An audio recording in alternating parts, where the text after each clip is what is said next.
Halo teman-teman semuanya, perkenalkan kami dari mahasiswa Stikes Surabaya, jurusan Ilmu Gizi. Di sini kami akan menerangkan dan menjelaskan tentang interaksi obat, nutrisi, dan fungsi kekebalan tubuh. Cekidot. Selanjutnya ini adalah anggota nama kelompok kami. Yang pertama ada Ananda Veronica, yang kedua ada Gita Setia Pertiwi, yang ketiga ada Galuh Kurnia Safitri, yang keempat ada Aprilia Puji Lestari, dan yang kelima ada Nur Azizah. Sistem kekebalan manusia. Sistem kekebalan manusia terdiri dari sel, jaringan, dan organ yang berinteraksi satu sama lain untuk tujuan utama yaitu menjaga integritas internal tubuh. Jadi, sistem kekebalan manusia ini sangat dibutuhkan oleh tubuh manusia untuk menjaga dan melindungi tubuh manusia dari bakteri maupun patogen dan juga virus yang menyerang tubuh manusia. Sel-sel sistem kekebalan mensintesis dan mengeluarkan banyak sitokin yang dapat mengikat reseptor pada sel-sel sistem kekebalan atau sel-sel lain untuk memulai respon.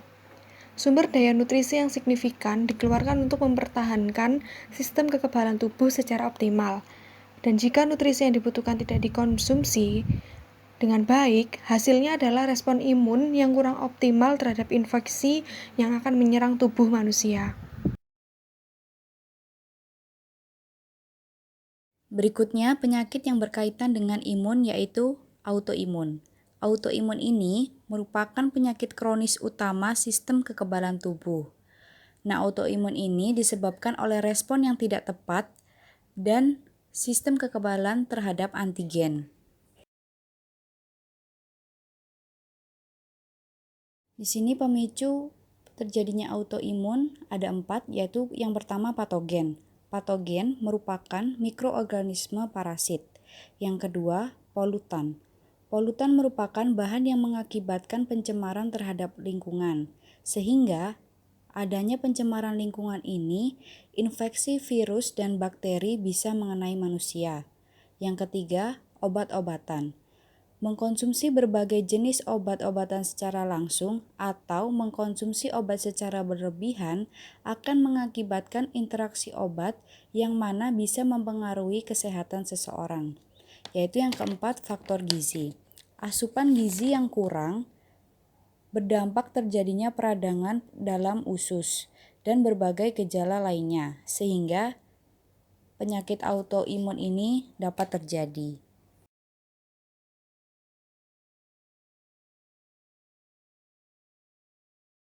Berikutnya, penuaan sistem kekebalan. Biasanya, penuaan sistem kekebalan ini terjadi pada manula. Mengapa? Karena pada usia manula, produksi imunoglobin akan menurun. Penuaan sistem kekebalan tubuh pada manula ini dikaitkan dengan meningkatnya lebih dari 10 kali lipat risiko kematian dan 5 kali lipat meningkatnya risiko sepsis. Vaksin adalah obat penting yang digunakan untuk mendidik sistem kekebalan tubuh ke jumlah antigen yang sangat kecil, sehingga dapat merespon dengan penuh semangat ketika ditantang secara langsung oleh patogen. Selain menurunnya respon terhadap antigen yang telah dilihat tubuh, sistem kekebalan yang menua juga mengalami penurunan respon terhadap antigen yang baru.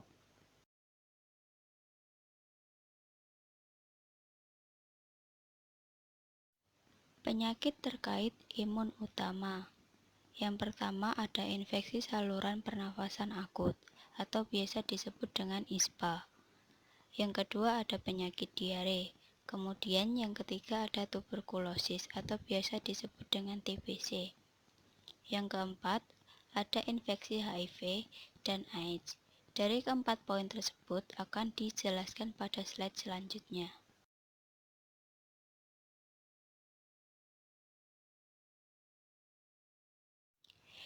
ISPA. ISPA adalah singkatan dari infeksi saluran pernafasan akut. Biasanya penyakit ini terjadi pada anak-anak ataupun bayi di negara berkembang, dan penyakit ini biasanya menyebabkan kematian.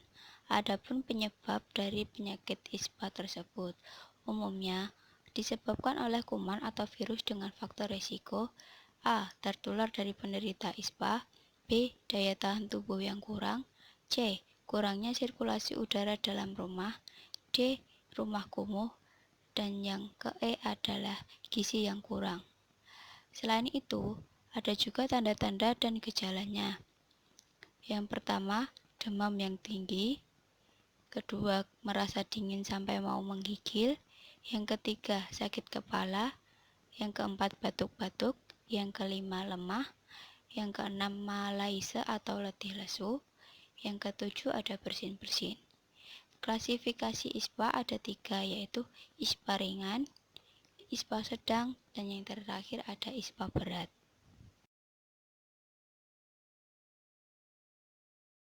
Kemudian ada diare. Apa itu diare? Diare adalah buang air besar tidak seperti biasanya yang terjadi lebih dari 3 kali per hari, berbentuk cair atau encer dengan atau tanpa lendir dan darah. Diare ini biasanya terjadi pada anak-anak di negara-negara terbelakang. Biasanya disebabkan oleh virus patogen, bakteri, atau parasit usus yang menginfeksi anak-anak yang kekurangan gizi. Adapun gejala dari diare tersebut. Tanda-tanda awal dari penyakit diare pada bayi dan anak. Yang pertama ada gelisah dan cengeng. Kedua, suhu tubuh biasanya meningkat. Ketiga, nafsu makan berkurang atau tidak ada. Yang keempat, kemudian timbul diare. Gejala umum pada diare tersebut ialah sakit perut, seringkali mual dan muntah, buang air besar terus-menerus, nafsu makan berkurang, demam, terkadang ada darah pada feses, dan gejala lain yang sering timbul seperti pegal pada punggung dan perut berbunyi.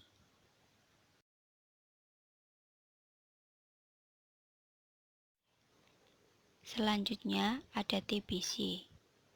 Apa itu TBC? TBC merupakan penyakit menular langsung manusia ke manusia dan dapat disembuhkan dengan berobat teratur sampai selesai. Penyakit ini bukan disebabkan oleh guna-guna atau kutukan dan juga bukan penyakit keturunan. TBC ini sebagian besar kuman TBC menyerang pada paru, akan tetapi dapat juga mengenai organ atau bagian tubuh lainnya seperti tulang, kelenjar, dan kulit. TBC dapat menyerang siapa saja, terutama pada usia produktif atau masih aktif bekerja pada kisaran usia 15-50 tahun dan anak-anak. Adapun gejala-gejala dari TBC tersebut, yang pertama, batuk lebih dari 3 minggu. Kedua, keringat malam tanpa aktivitas bermakna. Ketiga, demam hilang timbul. Keempat, berat badan menurun tanpa sebab jelas. Kelima, mudah lelah. Dan yang keenam, bahkan bisa sampai menimbulkan batuk berdarah. Kemudian, ada juga pencegahan dari TBC tersebut. Yang pertama, imunisasi BCG pada bayi usia 0-1 bulan untuk mencegah terjadinya TBC berat.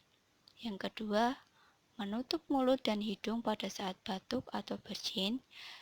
Hal ini untuk mencegah terpeciknya kuman TBC di udara dan bisa saja menimbulkan atau menularkan pada manusia lain.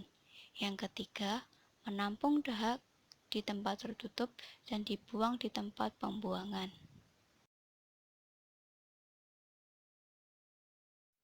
Selanjutnya ada HIV dan AIDS. Yang pertama ialah HIV atau biasa disebut dengan Human Immunodeficiency Virus. Adalah virus yang menyebabkan penyakit AIDS. Kemudian AIDS adalah Human Immunodeficiency Syndrome, merupakan kumpulan gejala penyakit karena menurunnya sistem kekebalan tubuh yang disebabkan oleh virus HIV. Adapun juga tanda-tanda serta gejala dari AIDS. Tanda-tanda utama: pertama, berat badan menurun; kedua, demam berkepanjangan; ketiga, diare berkepanjangan. Kemudian ada gejala tambahan. Yang pertama ialah batuk berkepanjangan, kedua, kelainan kulit dan iritasi, ketiga, infeksi jamur pada mulut dan kerongkongan, dan yang terakhir ada herpes simplex. Penyakit autoimun. Yang pertama ada sistem lupus erythematosus dan yang kedua ada artritis reumatoid. Sistem lupus erythematosus atau SLE adalah salah satu jenis penyakit lupus yang menyebabkan peradangan hampir seluruh organ tubuh seperti sendi, kulit, paru-paru, jantung, pembuluh darah, ginjal, sistem saraf, dan sel-sel darah.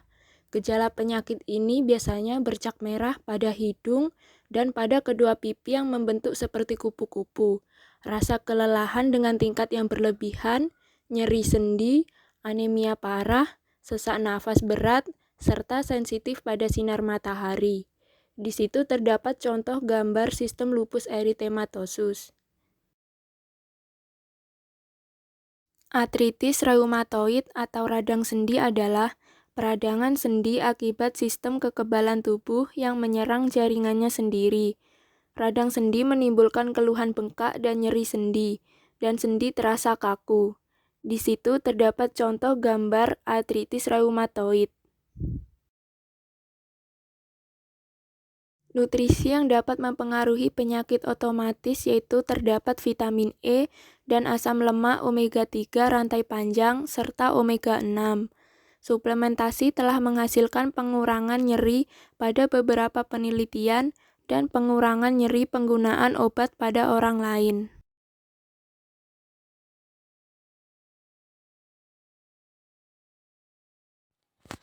Nah, dilanjut yaitu obat yang digunakan untuk mengobati RA dan kemungkinan efek gizi. Yang pertama adalah obat indomethacin atau indosin. Itu termasuk dalam kelas obat antiinflamasi non-steroid. Dengan cara pakai harus diminum dengan makanan untuk mencegah iritasi lambung. Terus efeknya itu menyebabkan iritasi GI, perdarahan, dan kehilangan zat besi. Terus ada korton, prelon, depometrol, dekatron, koleston. Nah, itu dalam kelas kortikosteroid. Dengan cara pakai, obat-obat dapat menyebabkan sakit perut dan harus diminum setelah makan sebelum jam 9 pagi untuk hasil terbaik.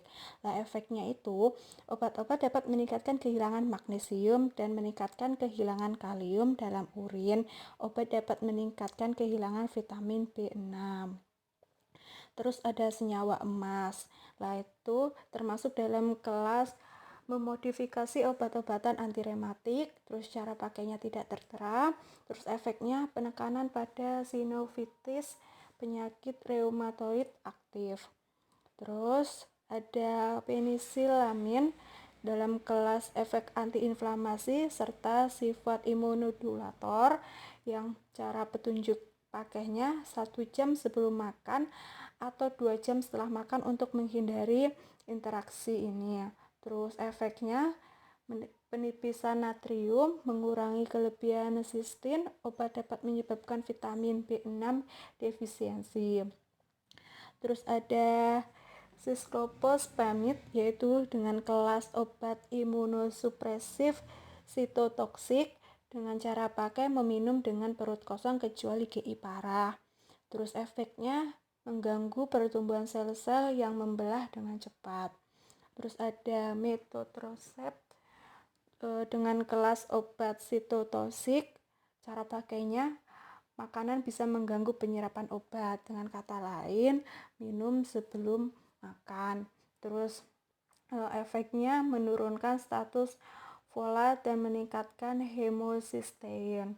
Terus ada infliximab dengan kelas obat baru, cara pakai tidak tertera. Terus efeknya, senyawa ini mengandung antibodi monoklonal daerah yang mengikat TNF.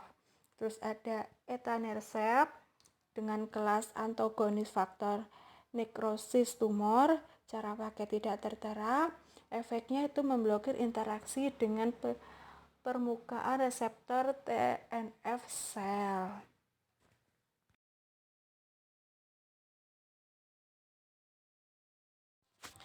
Komponen nutrisi yang meningkatkan keunggulan tanggapan. Yang pertama ada vitamin.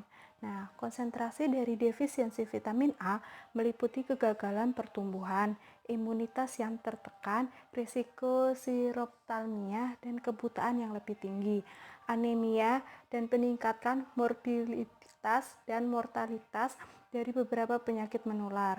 Studi suplemen vitamin A juga menunjukkan bahwa anak-anak yang diberi suplemen memiliki hasil yang lebih baik. Suplemen vitamin A juga mengurangi jumlah pneumonia pada anak-anak terkait campak dan mengurangi waktu untuk pemulihan. Nah, B-karoten adalah prekursor utama beta-karoten di vitamin A tersebut. Nah, selain vitamin A, itu ada vitamin E. Nah, mengkonsumsi vitamin E dapat mengakibatkan menurunnya respon kekebalan potensial terhadap penyakit dan reaksi oksidatif pada hepatitis. Nah, selain vitamin A, vitamin E, ada vitamin C yang sangat penting dalam membunuh bakteri patogen oleh neutrofil populasi paling banyak dari sel darah putih. Setelah vitamin itu ada mineral. Suplementasi zinc selama kehamilan secara signifikan mengurangi morbiditas penyakit diare pada bayi. Kekurangan zat besi adalah masalah utama di antara anak-anak persekolahan di seluruh dunia, dan konsekuensi dari kekurangan zat besi termasuk perkembangan psikomotor terbelakang, gangguan fungsi kognitif, dan anemia. Nah, di mineral ini ada suplemen zinc dan zat besi. Selain itu ada vitamin A, namun vitamin A sudah dijelaskan di atas. Nah, selain vitamin, mineral, itu ada suplemen multivitamin. Nah, di suplemen multivitamin ini telah dibuktikan dari beberapa peneliti efek dari kombinasi vitamin dan mineral yang berbeda pada respon imun, terutama pada lansia sehat. Nah, suplemen vitamin ini sangat membantu ketika kita kurang fit atau lagi capek, pegel-pegel. Namun ada catatan, ketika kita meminum multivitamin, kita dianjurkan untuk meminum air putih yang banyak agar tidak ada gangguan pada ginjal di kemudian hari.